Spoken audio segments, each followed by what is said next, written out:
சென்னையில் தங்கம் வெள்ளி விலை இன்று சற்று இறக்கம் கண்டுள்ளது. ஆபரண தங்கத்தின் விலை சவரனுக்கு 4640 ரூபாய் குறைந்துள்ளது. கிராமுக்கு 580 ரூபாய் குறைந்து 14320 ரூபாய்க்கு விற்பனையாகிறது. சென்னையில் ஒரு சவரன் ஆபரண தங்கத்தின் விலை 1,14,560 ரூபாயாக உள்ளது.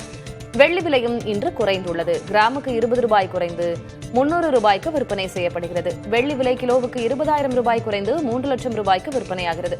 சர்வதேச பங்குச் சந்தைகளின் போக்கு, உலக நாடுகளின் போர்ச்சூழல் போன்றவை தங்கம், வெள்ளி போன்ற உலோகங்களின் விலையை நிர்ணயிப்பதால் அடுத்த சில நாட்களுக்கும் இந்த ஏற்ற இறக்கம் இருக்கும் என்று கணிக்கப்பட்டுள்ளது.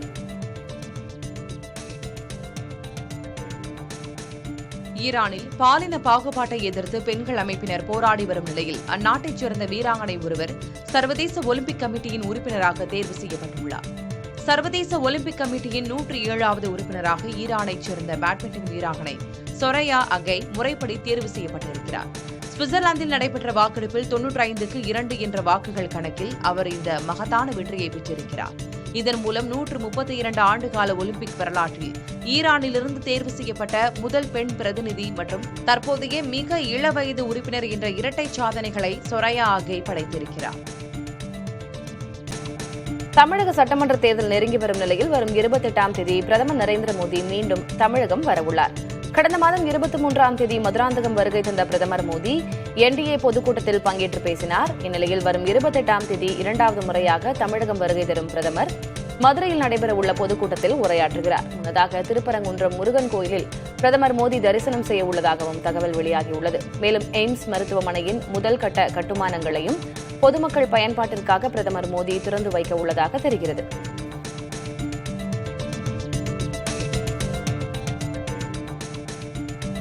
கலைவாணர் என்.எஸ். கிருஷ்ணனின் புதுப்பிக்கப்பட்ட சிலையை முதலமைச்சர் மு க ஸ்டாலின் திறந்து வைத்துள்ளார். சென்னை ஜி.என். செட்டி சாலையில் இருந்த என்.எஸ். கிருஷ்ணனின் சிலை புதுப்பிக்கப்பட்டு அவரது குடும்பத்தினரின் கோரிக்கையை அடுத்து சென்னை கலைவாணர் அரங்கத்தில் நிறுவப்பட்டது. 50 லட்சம் ரூபாய் மதிப்பீட்டில் நிறுவப்பட்டுள்ள என்.எஸ். கிருஷ்ணனின் சிலையை முதலமைச்சர் மு க ஸ்டாலின் திறந்து வைத்தார்.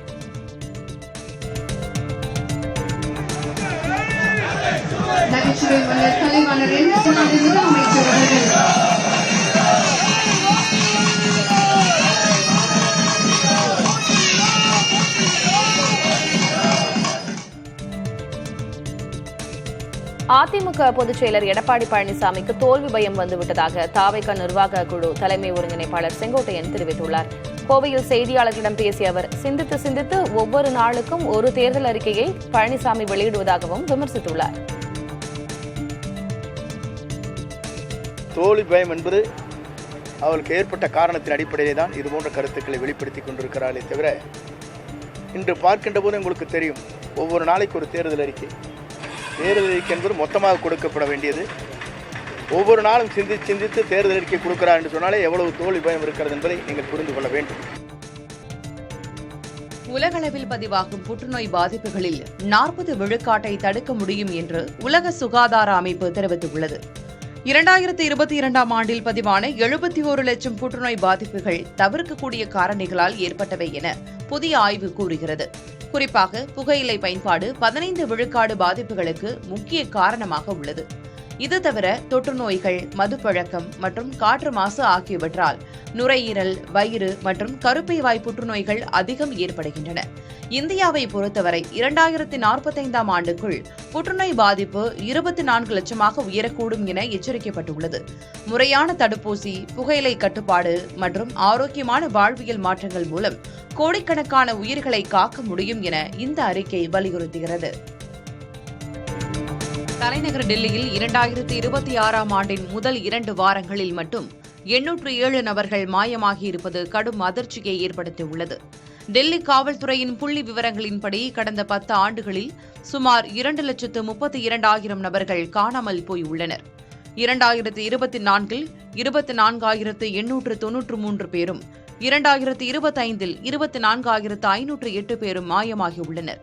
இவர்களில் 60 விழுக்காட்டினர் பெண்கள் மற்றும் சிறார். உத்தரப்பிரதேசம் மற்றும் ஹரியானா மாநிலங்களின் எல்லைகளுக்கு அருகே டெல்லி அமைந்திருப்பதால் காணாமல் போனவர்களை கண்டறிவதில் சிக்கல் நீடிப்பதாக போலீசார் கூறுகின்றனர். குழந்தைகள் காணாமல் போவதை கடத்தல் வழக்குகளாகவே கருதுகின்றனர். சிசிடிவி கண்காணிப்புகள் இருந்த போதிலும் மாயமானவர்களில் பாதிக்கும் மேற்பட்டவர்களை கண்டறிய முடியாத சூழல் நிலவுகிறது. டெல்லியில் புலம்பெயர் மக்கள் அதிகம் இருப்பதால் இந்த வழக்குகளை புலனாய்வு செய்வது சவாலாக இருப்பதாக அதிகாரிகள் தெரிவிக்கின்றனர்.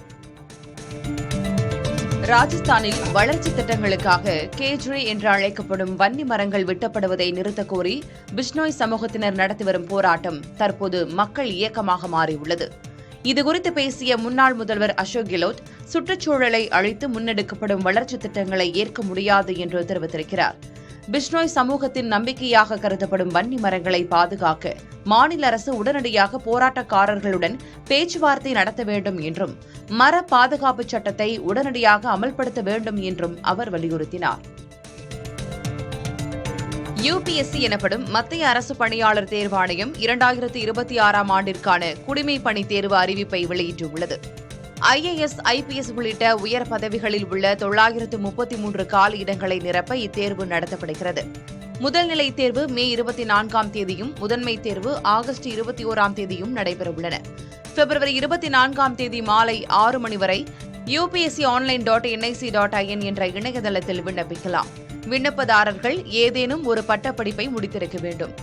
ஆகஸ்ட் 1, 2026 அன்று 21 வயது நிறைவடைந்தவராகவும் 32 வயதுக்கு மிகாதவராகவும் இருக்க வேண்டும். இடஒதுக்கீட்டு பிரிவினருக்கும் மாற்றுத்திறனாளிகளுக்கும் வயது வரம்பு தளர்வு அளிக்கப்பட்டிருக்கிறது.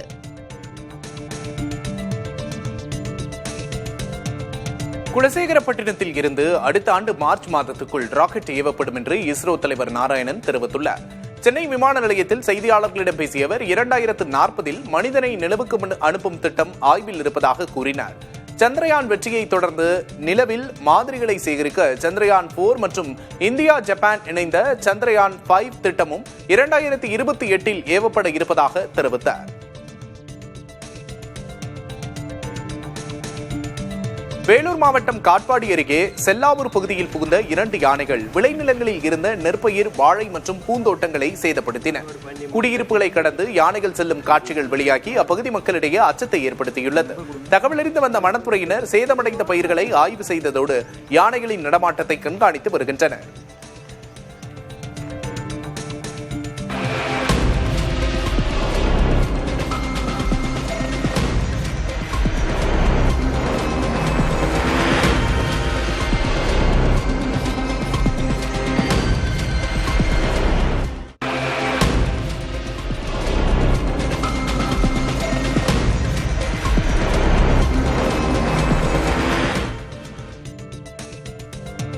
சென்னை மெட்ரோ 2ஆம் கட்ட திட்டத்தில் கலங்கரை விளக்கு முதல் மயிலாப்பூர் வரையிலான சுரங்கப் பணி வருகின்ற 9ஆம் தேதி நிறைவடைவதாக மெட்ரோ அதிகாரிகள் கூறியுள்ளனர். ஓராண்டில் முடிய வேண்டிய இப்பணி கடினமான பாறைகள், பள்ளி கட்டிடத்தில் ஏற்பட்ட விரிசல் மற்றும் எரிவாயு கசிவு காரணமாக 2 ஆண்டுகள் தாமதமானதாக அதிகாரிகள் தெரிவித்துள்ளனர். மேலும் இயந்திரத்தின் பாகங்களை மாற்றுவதில் ஏற்பட்ட கால தாமதமும் முக்கிய காரணமாக கூறப்படுகிறது. இதனால் திட்ட செலவு அதிகரிக்கும் என்றும் கூறப்படுகிறது.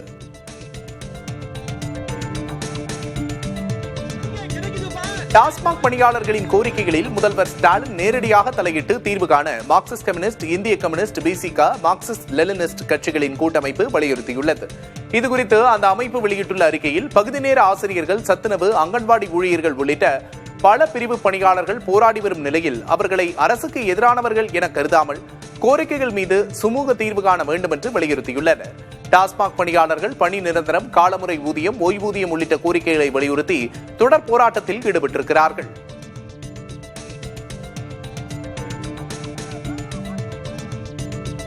தூத்துக்குடி துறைமுகத்தில் 15,000 கோடி ரூபாய் விரிவாக்க திட்டத்திற்கான ஒப்பந்தம் மத்திய அமைச்சர் சர்பானந்தா சோனோவால் முன்னிலையில் கையெழுத்தானது. இந்த ஒப்பந்தம் நிதி ஆதாரங்களை அடையாளம் காணுதல், திட்ட செயலாக்கம், திறன் மேம்பாடு மற்றும் அறிவு பகிர்வு உள்ளிட்டவற்றை நோக்கமாக கொண்டுள்ளது. இந்த திட்டத்தின் கீழ் அலை தடுப்புச் சுவர் கட்டுமானம், ஆழப்படுத்தும் பணிகள், நில மீட்பு மற்றும் அதனோடு தொடர்புடைய பிற துறை பணிகள் மேற்கொள்ளப்படும் என்று தெரிவிக்கப்பட்டுள்ளது.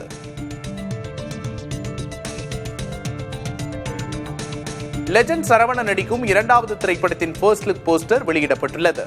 ஜவுளி வணிகராக அறியப்பட்ட சரவணன் தனது நிறுவனத்தின் விளம்பர படங்களில் தோன்றி நடிக்க தொடங்கினார். இதனையடுத்து தி லெஜெண்ட் படத்தின் மூலம் திரைக்கலைஞராக அறிமுகமானார். முதல் படம் பெரிதாக வெற்றி பெறவில்லை. எனினும் இப்போது லெஜெண்ட் சரவணன் துரை செந்தில்குமார் இயக்கத்தில் புதிய படத்தில் நடிக்கிறார். லீடர் என்று பெயரிடப்பட்டுள்ள படத்தின் first look poster, title video ஆகியவை புதனன்று வெளியிடப்பட்டுள்ளது. திரைப்படத்தில் பணியாற்றும் திரைக்கலைஞர்கள் நிகழ்வில் பங்கேற்றனர். நிகழ்வில் பேசிய லெஜெண்ட் சரவணன், லீடர் என்று பெயர் வைக்கப்பட்ட போதிலும் இது அரசியல் சார்ந்த படம் அல்ல என்றும் ஒரு சாமானியனின் வாழ்வு குறித்த திரைப்படம் என்றும் கூறினார். திருப்பரங்குன்றத்தில் தீபமேற்றும் விவகாரத்தில் முதல்வர் ஸ்டாலினே மன்னிப்பு கேட்டதாகத்தான் பொருள் என பாஜக முன்னாள் மாநில தலைவர் அண்ணாமலை தெரிவித்துள்ளார். மதுரையில் செய்தியாளர்களை சந்தித்த அவர், யாரோ மேலிருந்து கொடுத்த அழுத்தத்தால் அதிகாரிகள் நீதிமன்றத்தில் வெட்கி தலைகுனிந்துள்ளனர் என்றும் கூறியுள்ளார். தமிழக அரசு முதலமைச்சரே வந்து கொடுத்ததாக எடுத்துக்கணும். ஒரு மாவட்ட ஆட்சியர் என்பது முதலமைச்சரை ரெப்ரசன்ட் பண்ணக்கூடிய ஒரு ஸ்டேட் இன்ஸ்ட்ருமெண்ட். அவர் அந்த மாவட்டத்தில் ஸ்டேட் யார், அரசு யாருன்னு கேட்டிங்கன்னா மாவட்டத்தினுடைய ஆட்சியர், காவல் கண்காணிப்பாளர், போலீஸ் கமிஷனர். இன்னைக்கு அவங்க போய் கோர்ட்டு முன்பு நின்று மன்னிப்பு கேட்குறாங்கன்னா இது எந்த அளவுக்கு சீரியஸாக போயிருக்கு, எந்த அளவுக்கு முதலமைச்சர் வாக்கரசியலுக்காக, மைனாரிட்டியை தாஜா செய்ய வாக்கரசியலுக்காக இதை எக்ஸ்கலேட் பண்ணி இந்த நிலைமை கொண்டு வந்து நிறுத்திட்டார். தனியார் தொலைக்காட்சி செய்தியாளர்கள் தாக்கப்பட்டது மிகவும் கண்டனத்துக்குரியது என மதிமுக பொதுச் செயலாளர் வைகோ தெரிவித்துள்ளார். மயிலாடுதுறை மாவட்டம் குத்தாலத்தில் செய்தியாளர்களை சந்தித்த அவர், செய்தியாளர்களை தாக்கியவர்கள் மீது காவல்துறை உடனடியாக நடவடிக்கை எடுக்க வேண்டும் என வலியுறுத்தினார். மிக கடுமையாக கண்டிக்கிறேன். செய்தியாளர்கள், ஊடக தொலைக்காட்சி நண்பர்கள் ஜனநாயகத்துக்கு விழிகளாகவும் செவிகளாகவும் இருப்பவர்கள். அவர்களை தாக்குவது என்பது அக்கிரமமானது. அதில் யார் ஈடுபட்டிருந்தாலும் இரும்பு கரம் கொண்டு ஒடுக்குவதைப் போல உடனடியாக காவல்துறை அவர்களை கைது செய்து கூண்டில் நிறுத்தி கொட்டடியில் அடைக்க வேண்டும் என்பதை நான் மறுமலர்ச்சி திராவிட முன்னேற்ற கழகத்தின் சார்பில் கண்டனமாக தெரிவித்துக் கொள்கிறேன். நெல்லையப்பர் கோவிலில் நாடோடி பழங்குடியின குழந்தைகள் தடுத்து நிறுத்தப்பட்டதாக வரும் செய்தி வணிக நோக்கத்திற்காக போலியாக உருவாக்கப்பட்டது என சபாநாயகர் அப்பாவு தெரிவித்துள்ளார். முன்னதாக அவர் என் ஊர் என் கனவு திட்டம் தொடர்பாக நெல்லை மாவட்ட ஆட்சியர் தலைமையில் நடைபெற்ற கூட்டத்தில் பங்கேற்றார்.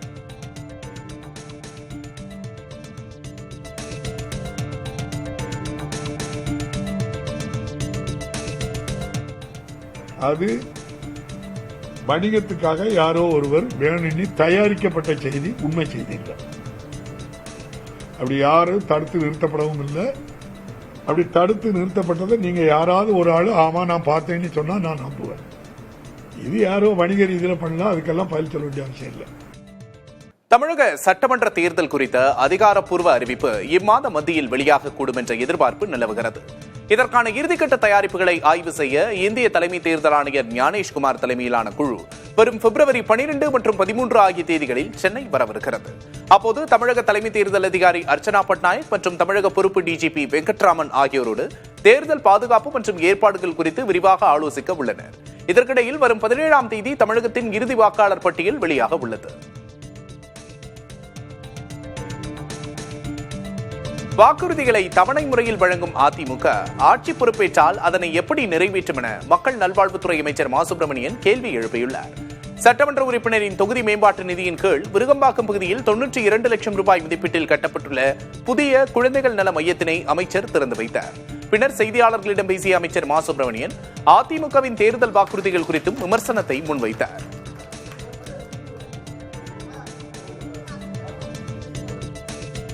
இரண்டாம் கட்ட வாக்குறுதி சொல்லிட்டு எதிர்க்கட்சி தலைவர் என்று சில வாக்குறுதிகள் கொடுத்தது. முதியோருக்கு 2000 மாத உயர்வு, 3 கேஸ் வாக்குறுதிகளே இன்ஸ்டால்மெண்ட்ல வருது. அது எப்படி நிறைவேற்றப்படும் என்பதை நீங்களே யூகித்துக் கொள்ளலாம்.